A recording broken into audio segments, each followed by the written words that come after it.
The Sign Zone's on the way. In just a few moments, we're exploring the Yorkshire Dales with Country Tracks.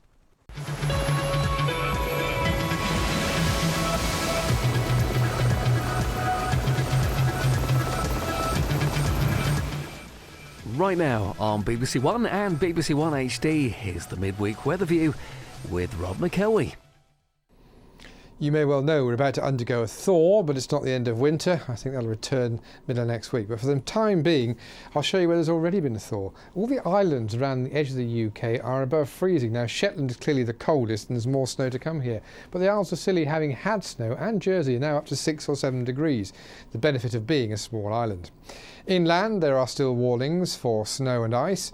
The ice, probably the more prevalent version. Clearly there's blue everywhere. This particular blue is our widespread and deep frost. This is where the ice is likely to be a problem. Cornwall, West Devon, Pembrokeshire, West Wales typically, and where the showers catch northern Scotland and eastern England. Inland temperatures, conurbations are sub-zero again, a really hard night, almost like last night. But as Thursday progresses, there's a difference. The clouds coming in across Northern Ireland and Scotland, western side of England and Wales. That cloud is in a northwesterly breeze. And there's less cold in this, a bit more warmth, I'm reluctant to say, but more moisture too.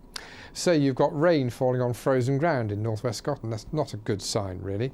The potential for hill fog increases greatly. Rain falling on frozen ground suggests ice. So the ice risk increases over the next 2 days as well.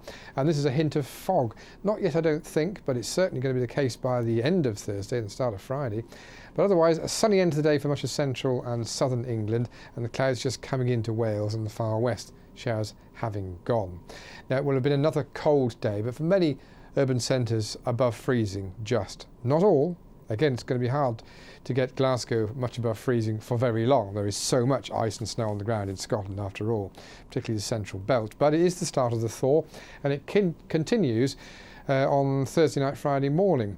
Again, most places will dip into frost, but more obvious and more prevalent is the fog and the low cloud and the ice risk again. So we start Friday still with the close isobars, which means more of a breeze, which helps actually everything to clear quickly. It'll maintain hill fog, it'll be abundant hill fog.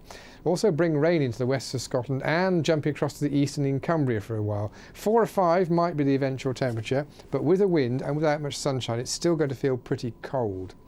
Now the weekend will see this continued slow thaw, I suspect for the most part, but there's a problem here. Because there's no wind in Wales or the southwest, I suspect it could be grey and cold.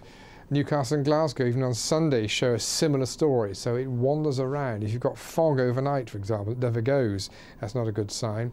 Manchester illustrates what's happening in northwest England and West Wales. Drizzle potential all the time. 5 degrees in drizzle, you fancy that? Probably not. Now, there are some places further east or even southeast where 7 degrees and bright skies, and Plymouth maybe as an example, will represent a real big change to milder weather. So it's a thaw for all of us, a temporary change, but it takes away our sunshine and gives us ice in the morning. Not sure it's an improvement.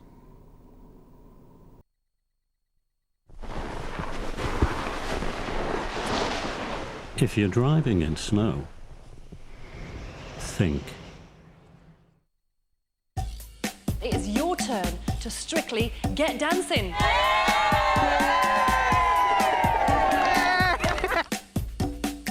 Been having a rehearsal for a little dance routine. We're about to dance a cha-cha for the BBC. This has been fantastic. Looking forward to seeing myself. It's brilliant.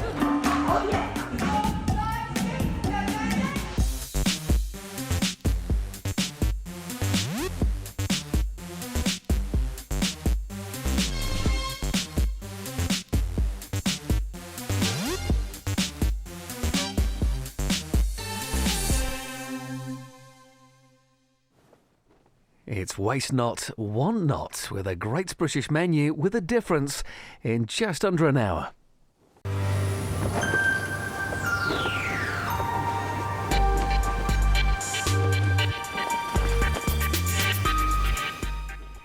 Starting tonight's Sign Zone right now on BBC One and BBC One HD, it's time to make tracks.